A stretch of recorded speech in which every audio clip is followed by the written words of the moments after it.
Bismillahirrahmanirrahim. Assalamualaikum warahmatullahi wabarakatuh. Waalaikumsalam warahmatullahi wabarakatuh. Ayo nabda darsana bismillah. Bismillahirrahmanirrahim. Siapa yang tidak hadir pada hari ini? Ayat Nisa mana? Selain ayat Nisa, oke semuanya ya. Baik, pada hari ini kita kembali belajar tentang sejarah dan teori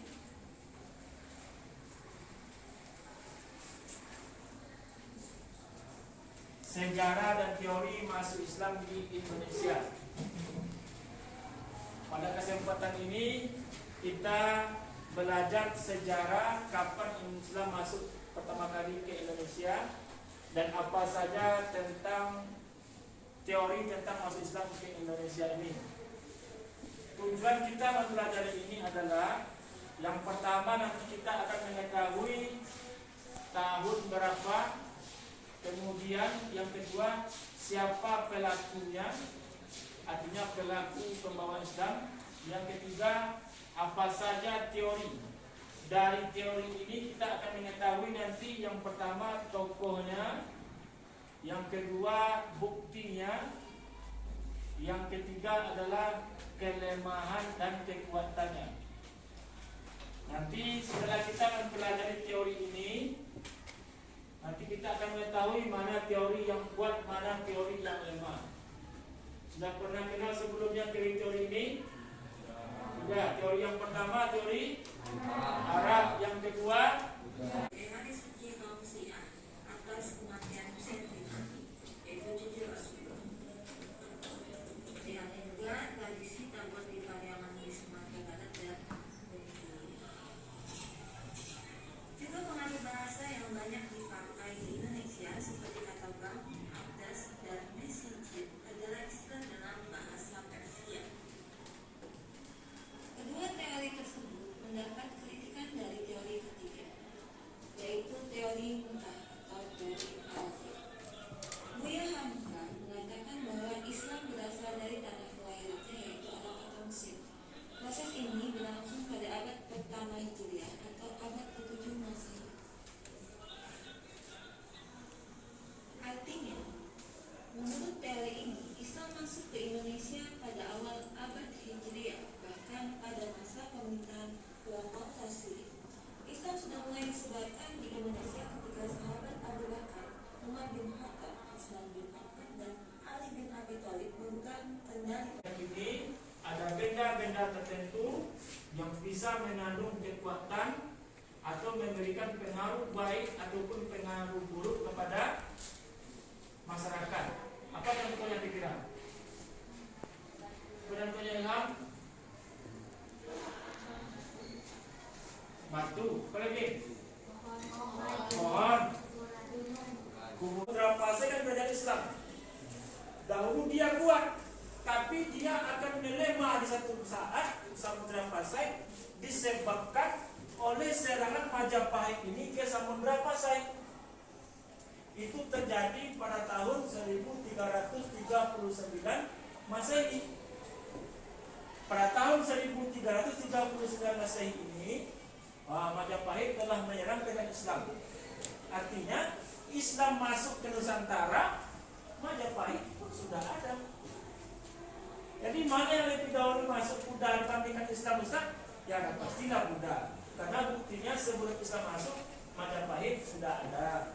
Setelah Islam masuk, Majapahit pun masih ada. Bukti yang pertama tadi Majapahit menyerang Samudra Pasai. Kemudian keruntuhan Majapahit diawali dengan berdirinya kerajaan Demak di Jawa. Nah, ini bentuk kepercayaan.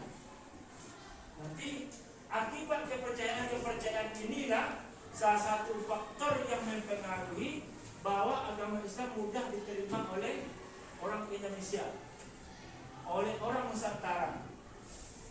Walaupun prosesnya ini oleh Islam itu tidak sama. masuk Islam itu gampang. Cukup membaca 2 kalimat syahadat sudah selesai. Asyhadu an la ilaha illallah, ada masuk Islam orang itu.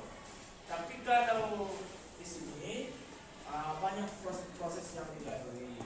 Bahkan masyarakatnya dibagi-bagi per kelompok. Ada namanya tingkatan Brahmana, Ksatria, Waisya, dan Sudra. Muncul pertanyaan. Dahulu kita mempelajari contoh pada masa kerajaan Aceh Darussalam. Masyarakat itu kan dibagi 2 saja. Ada kaum negarawan dan kaum ulama. Kaum negarawan disebut Teuku. Ya, ulama disebut Tengku. Apakah itu bentuk kasta, Ustaz? Bukan bentuk kasta. Kalau yang ini jelas. Kalau kasta itu maksudnya seperti ini. Dia seperti tangga, yang mana semakin tinggi tangga, semakin mulia orangnya. Turun sedikit, berarti lebih kurang mulia dari ini. Turun sedikit, lebih kurang mulia dari yang 2 di atas. Maka kalau kita lihat dalam konteks tangga, ini Brahmana konteksnya tangga teratas, lalu di bawahnya Satria, di bawahnya Waisya, lalu di bawahnya Sudra sekali. Berarti yang paling rendah adalah Sudra. Dalam Islam tak ada konsep seperti itu. Maka Islam, salah satu penyebab Islam mudah diterima di Nusantara adalah karena kita tidak kenal itu.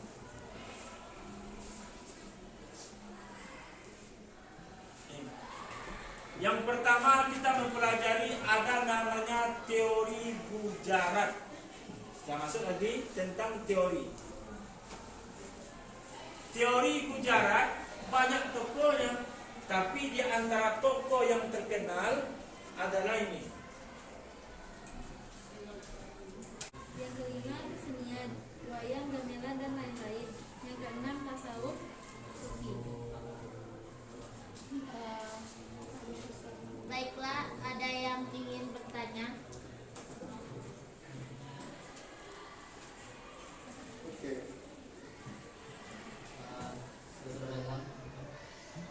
Baiklah, saya perkenalkan nama saya Muhammad Ilham. Mau bertanya kepada saudara Ozi. Menurut saudara, apakah persamaan perbedaan dari teori modelan itu untuk teori Arab itu dikemukakan pada abad ke-7 Masehi, sedangkan teori lainnya pada abad 13 Masehi. Terima kasih saudara Ozi. Baiklah, selanjutnya saudari Fatia akan menjawab pertanyaan dari saudari Haza. Baiklah, faktor yang menyebabkan Islam diterima oleh di Indonesia adalah yang pertama adalah dari Islam tidak mengenal sistem kasta. Yang kedua, penyebaran Islam dilakukan secara damai. Yang ketiga, Islam bersifat lebih terbuka karena setiap Muslim merupakan pendakwah bagi agama. Kita minta kelompok lady untuk membuat, silakan lihat nanti mana yang kurang, silakan ditanyakan. Tapi jika rasanya cukup, dicukupkan. Silakan nanti diamati apa yang dibuat oleh lady.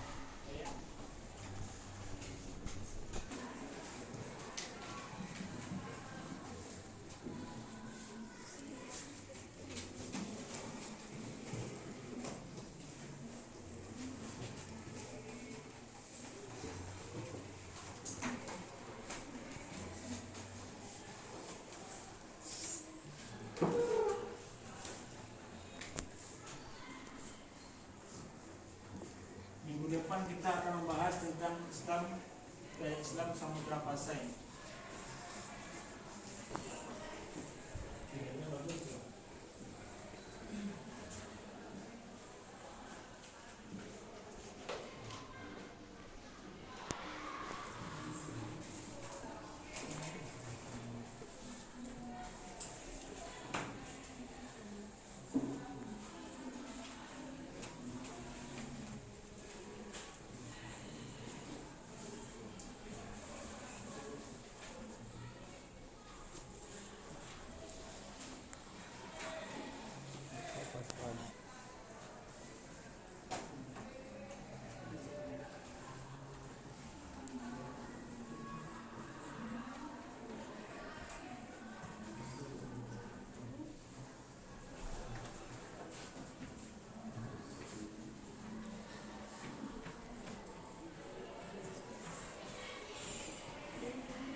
Coba kalian diterangkan. Masuk Islam ke Indonesia itu yang pertama kita membahas tentang teori. Masuknya Islam ke Indonesia itu memiliki 4 teori. Pertama teori Arab, teori Persia, dan teori Gujarat dan Cina. Teori Arab dikemukakan oleh tokoh Sir Thomas Arnold, Buya Hamka, dan Prof. Aziu Azra. itu menyangkut satu kepercayaan sebelum masuk Islam, yang kedua teori masuk Islam, yang ketiga jalur masuk Islam, yang keempat adalah sebab masuk Islam itu mudah. Yang perlu ditekankan adalah yang ini. Teori-teori ini mesti kita tahu yang pertama tokohnya, lalu buktinya, lalu tahu masuknya.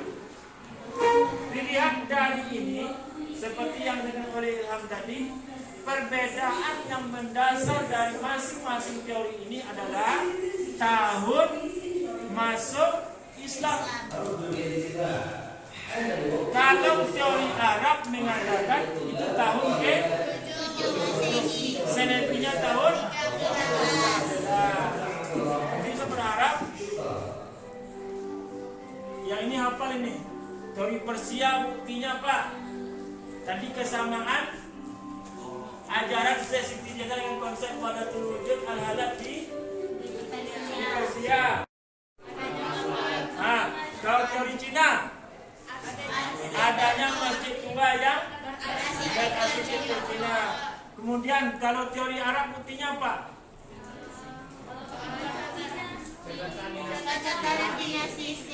Apa yang membuat teori Gujarat lemah? Dari catatan Perbedaan mazhab. Kalau orang Gujarat mazhabnya apa? Hambali. Kalau orang Indonesia? Apa yang membuat teori Persia lemah? Orang Persia? Orang Indonesia? Jadi teori Arab datang untuk melemahkan dua teori seperti ini. Di Gujarat kelemahannya di mazhab, sementara Persia di Syiahnya. Orang kita orangnya orang Sunni. Ada yang mau bertanya?